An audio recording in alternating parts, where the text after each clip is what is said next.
Hi guys, it's Misty from the Book Rat, and because I've been kind of going through the audiobooks lately pretty fast, what with the AudiobookSync program going and gardening season being in full swing, I thought I would take a moment to tell you my thoughts on some of the audiobooks I've been listening to lately. So my goal with this is to make it a snappier one, just get in, get out, and be done, but Lord knows I have trouble shutting my mouth, so we'll see. But today I'm going to be talking about 3 audiobooks, all of which I got from the AudiobookSync summer program. If you don't know what I'm talking about, I'll leave a link below. I've been talking about it a lot lately, and I've been doing reminder posts every week so that you don't forget to go get your audiobooks. But basically, they're free, so it's amazing.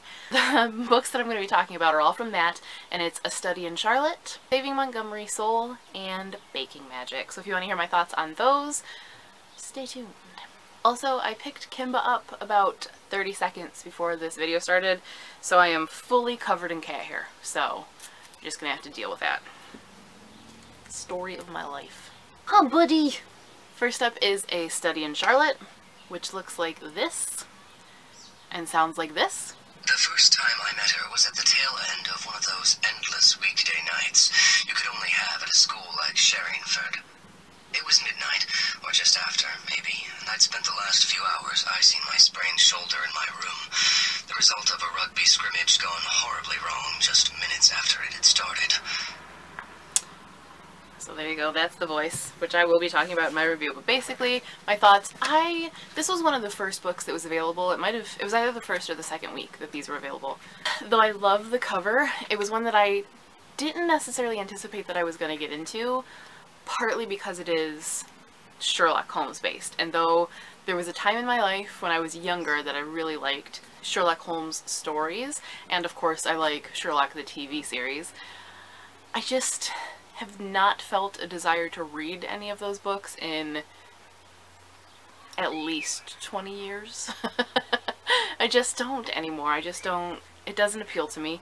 I'm not entirely sure why, and I'm not going to analyze it because I don't care enough. So basically, I was not anticipating being super engaged in this one, even though I know it was kind of a big deal when it came out.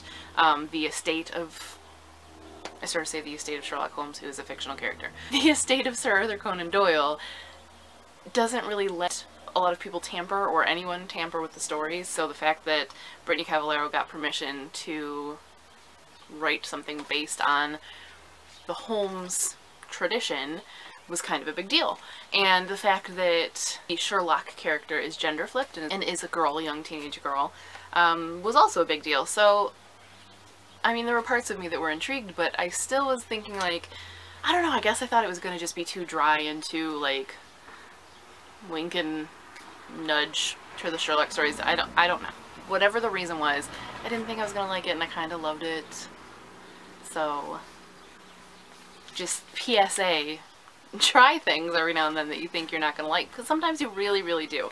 I was really glad to find out that this is a series and that there's more coming because I want more.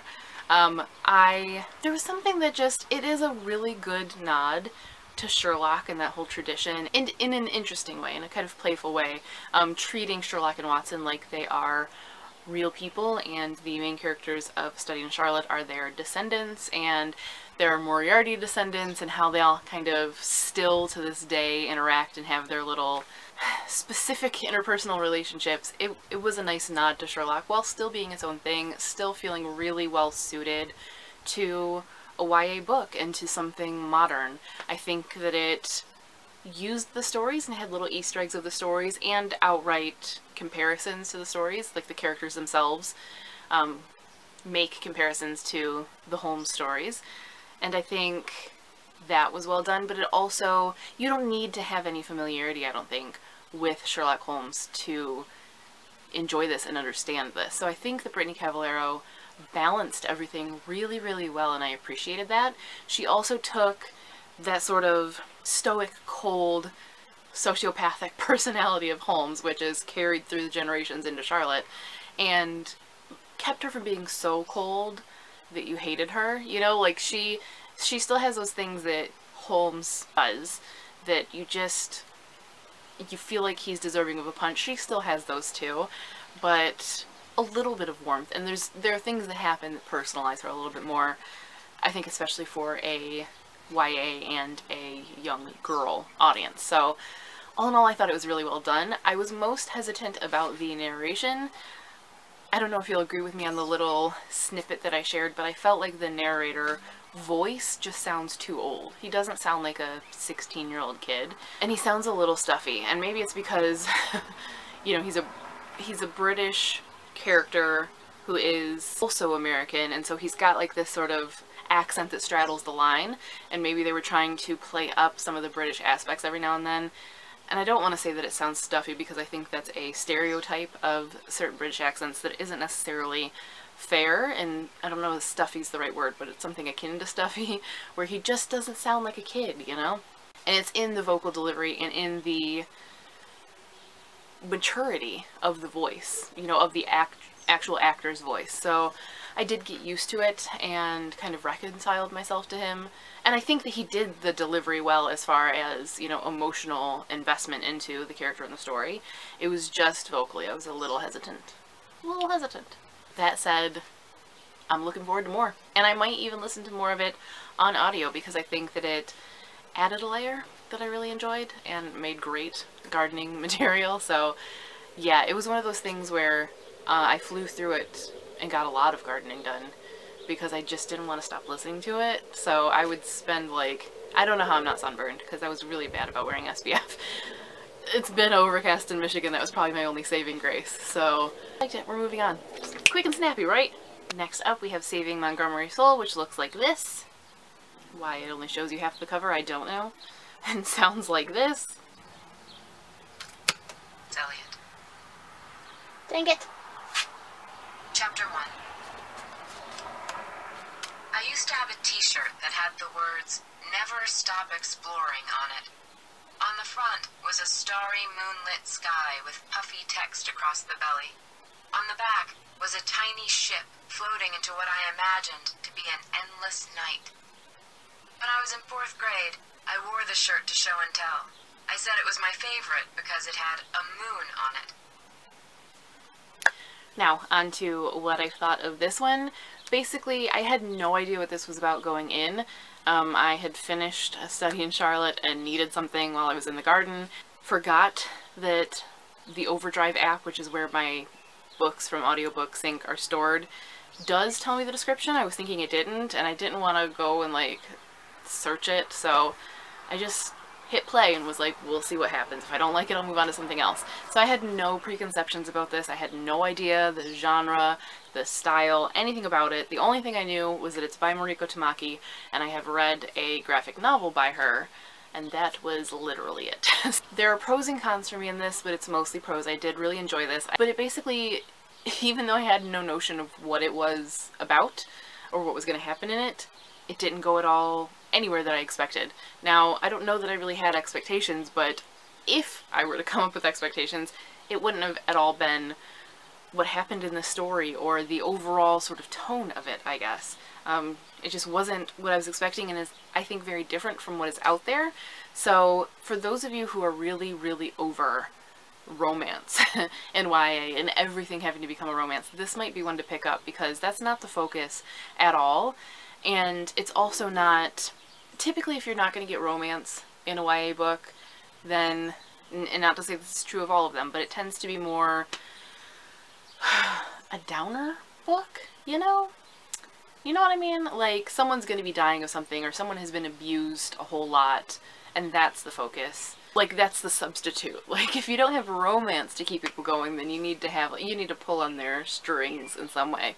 And this feels straightforward contemporary with some family issues, but not like the relatable family issues. It's not like a depressing, everything is awful and the world sucks type of book. It's sort of a slice of life, and also a coming of age, and also a finding your voice and sort of reaffirming who you are and what you feel and what you stand for type of book, which I feel like you get elements of, but you don't necessarily get an entire story that's kind of devoted to that a lot in YA. So it was kind of interesting. It deals with a girl who is adopted. Her and her sister are both adopted by a lesbian couple, and that's just such a part of her makeup. It doesn't really even come into play super early on, but when it does, there is a very bigoted, you know the type, you know, very outspoken, makes signs, protests things, kind of not quite to the level of Westboro, but like, you know, it's getting there. That type of figure is coming to her town, and she starts kind of just having a meltdown, thinking that her already sort of tense life in her small town in California is going to be just flipped upside down, and people are going to tear her family apart, and she's very just on edge and ready to fight. And so she feels like a very relatable teen character. I feel like lots of us... I get it. You need fresh tape.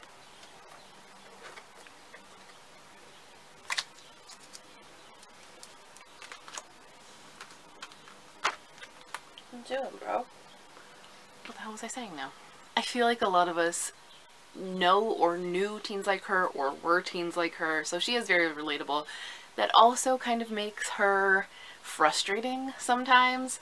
I talked about this when I reviewed The Duff by Cody Keplinger, which was a book that it was almost painful for me to read in the beginning, in the early stages of the book, because I felt like that bitterness and that jaded, distrustful character that she is felt a little too real, a little too on the nose for like teenagedom and for who I had been and partly still am. And so it was like, it was just frustrating to read her. And occasionally it was frustrating to read Montgomery and to be in her voice, even when it felt super authentic and felt super realistic.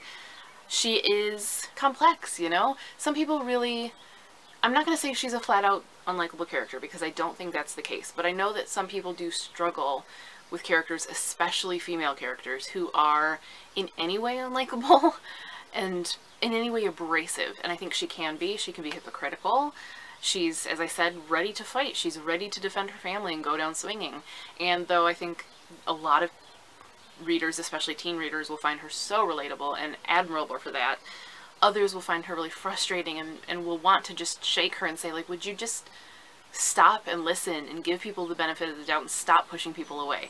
And I think that that is a dynamic that is good to read on occasion, especially for younger readers. So I liked that complexity even when she was frustrating me. I don't know if I would have liked it as much if I had been reading it versus hearing it, but, you know, it's something to keep in mind. And I think if you are anti-unlikable characters, she is likable enough and the story is likable enough that maybe it's a good way to push yourself, also a good way to start discussions, but there is that element there. The only other thing that bothered me is because it is a story about, you know, this religious bigot coming to town and potentially, you know, upturning everything, and because of the way that Montgomery has grown up in her household and knowing that her family is a target of people like this, she's very anti-religion. And though, on the one hand, as someone who's not religious, it was really refreshing to see a book that isn't, that is unabashedly not religious. You know, you don't get that a lot at all.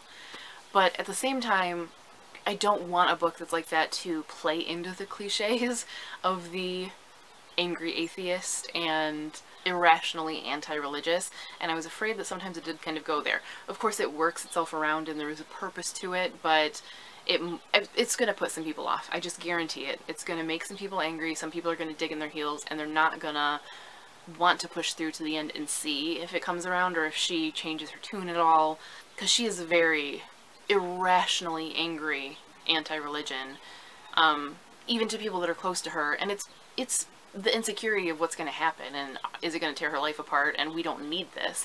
So I fully get it, but that's not going to keep it from stepping on some people's toes.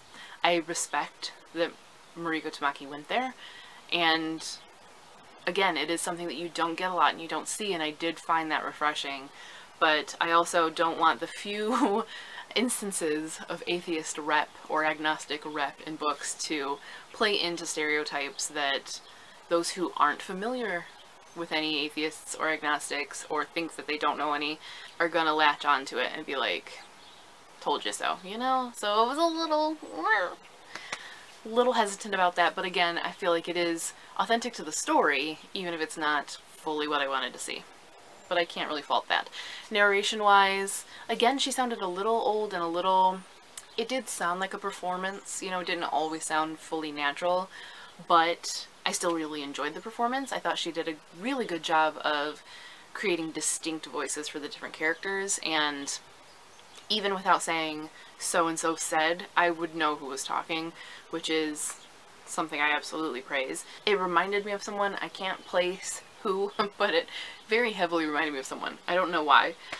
Maybe I've heard another audiobook narrated by her. I don't know. I'm gonna have to look into that.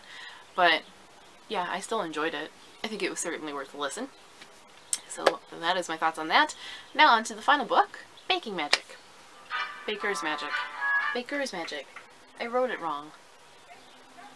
Whatever. Which looks like this and sounds like this.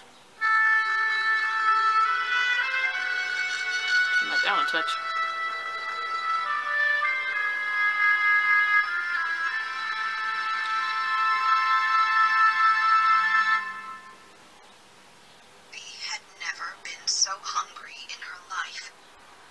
She'd been hungry plenty of times. Stomach growling, eat a big meal hungry. But this was different. This hunger clawed at her insides, making her legs weak and her vision blurry. She couldn't remember the last time she'd eaten. Was it yesterday morning or the morning before? That's not all. But wait, there's more. Do you know what we do with thieves in Zero? The baker demanded. The child is hungry, a woman said. Look at her. She's half starved. Bee felt herself turning red as the crowd stared. So that was a sampling. This one is a full cast recording, so lots of voices to talk about and to analyze, and I will get into that. This one, again, I didn't know too much about, although it kind of, the title gives a lot of it away, and if you watched my recent Buzzwords Part 2 book chat, you'll know that sort of soft magical realism, sort of everyday, like kitchen witchery type magical realism, and specifically baking and cooking magic are very high on my Buzzwords list, so this was a given when I saw that it was coming out on the AudiobookSync list. I was gonna listen to it, and I did in 2 days, just tore right through it. I would say it definitely skews more middle grade than YA, and that is sort of compounded by the narration, which I think the style, the narrator's actual delivery style, which can be a little cloying and can be a little... the way that some adults talk to kids far younger than their actual age, you know, like when you're speaking to a 7 or 8 year old and you're talking to them like they're a toddler, people slow down and they make their voices very big and like awestruck and like everything is so amazing and just over the top. You tend to do that with little kids, and some people do that with older kids, and it can be kind of condescending, and I felt like some of the delivery was like that, and it also made it feel younger. It skewed it younger. I want to say that the cast is part of a theater group, and it is theatrical. If you know theater kids, you'll know what I'm talking about here. There can be like this sort of over-enunciated, slightly overacted, like Broadway shtick thing that some theater folk do, partly because theater is a different vehicle for stories, and you do have to kind of over-exaggerate a little bit because you're playing to an audience and you have to play all the way to the back seats, and so you do kind of amp it up a little bit, and that is very apparent, I think, in the delivery styles of all except for the main narrator, who I think for the most part nailed it. She is dramatic, but in a way that works, and she's really good at the emotion, especially when it gets later into the story and when she has to do things like gasps and cries and things like that. She feels it, you know, and you feel it through her. So the narration can be hit and miss, and it can take some getting used to because it does feel a little bit much, a little cheesy sometimes, but that said, I think most of the voice acting was pretty good, and once you get used to it and kind of reconcile that this is who the characters are, it all works. There are also musical interludes in between chapters or dramatic moments that, again, can kind of skew it a little cheesy, especially because it's not like it's throughout the story. It's not like there are sort of ambient sound effects or anything like that throughout. So having it just in those little snippets, like cutaways in between one chapter and the next, feels like the cheesy music swell on a soap opera when it goes to commercial. So some of it kind of adds to the cheesy factor, but that said, it ended up being really enjoyable, and I have no problem with middle grade. Just if you're going into this thinking YA, especially older YA, that's not necessarily what you're going to find. I think it is good for them to have middle grade titles in the AudiobookSync program. And if you need an audiobook for a middle grade reader, this could be perfect. And it has some of the charm that middle grade has, you know? This is another one that isn't romance heavy. There is some romance, but it has nothing to do with the main character. Hopefully that's not a spoiler. It's kind of, it just feels like straightforward, slightly soft magical realist, middle grade fantasy. I think that there will be a lot of readers and listeners looking for something like that, and Baker's Magic delivers. In the end, it's sweet, it's simple, even setting aside the fact that there are a million narrators and musical swells, and it's enjoyable and quick. I think it's not necessarily going to rock your world with how unusual the plot is. It's not going to come out of left field and make you be like, oh, I didn't see that coming at all. It's not that type of book. It is very straightforward. You kind of know what's going to happen. You know where these characters are going to go or where the big twists are, and it's not so much that it's predictable, and I've talked about this a lot recently. I feel like there is bad predictable and there is intentionally predictable for like a comfort level, and I feel like this leans more towards that. Yes, it's predictable. Yes, you know what's going to happen, but you don't mind that. And it includes a recipe at the end. If you want to try your own Baker's Magic, it does have the star of the show, the Bounce Buns, are narrated as a recipe with the backstory of how Diane Zoller, the author, came up with this recipe and included this recipe, and possibly the cutest thing about the entire story is her author's note at the end, where I learn that her grandmother-in-law was called Grandfeathers, and that is so cute. So that is what I thought of Baker's Magic, Saving Montgomery Sol, and A Study in Charlotte. The full-size covers look like that, along with Love at First Sight, which is what I am currently listening to, so if you want to know my thoughts on that, probably coming soon. But those are my final thoughts. Couldn't have come a moment too soon because my battery light is flashing at me, which probably means my in and out thing didn't happen. Let me know your thoughts in the comments if you have read or have been wanting to read or listen to any of these, and if you've been picking up the AudiobookSync summer titles and have listened to any of them yet, let me know your thoughts. Which ones are good ones? If you don't know what I'm talking about, that will be linked below so you can find out more, get yourself some free audiobooks, and of course I will put the synopsis and the links to all of these books in the description as well. So that is all for now. Thank you guys for watching, and as always, happy reading or listening. And if you didn't catch it in the background or couldn't read it, I found my chalk and my chalk paper, so, you know, I had to.